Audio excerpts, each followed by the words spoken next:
खर तर आम्ही सायन्स कोर मैदान 24 तारखेला आरक्षित केलं. 5 तारखेला अर्ज केला, तोही रिजेक्ट केला. 7 तारखेला केला, तोही त्यांनी रिजेक्ट केला. पुन्हा 12 तारखेला केला, तोही रिजेक्ट केला. आणि 18 तारखेच्या अर्जाला त्यांनी मंजुरात दिली. आता मंजुरात दिली, पैसे भरले, सगळं झालं.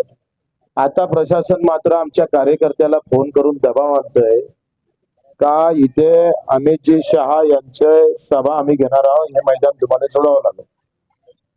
अशा प्रकारचा प्रशासनाचा दबाव हा अतिशय निवडणूक चालू असताना हा लोकशाहीला घातक आहे.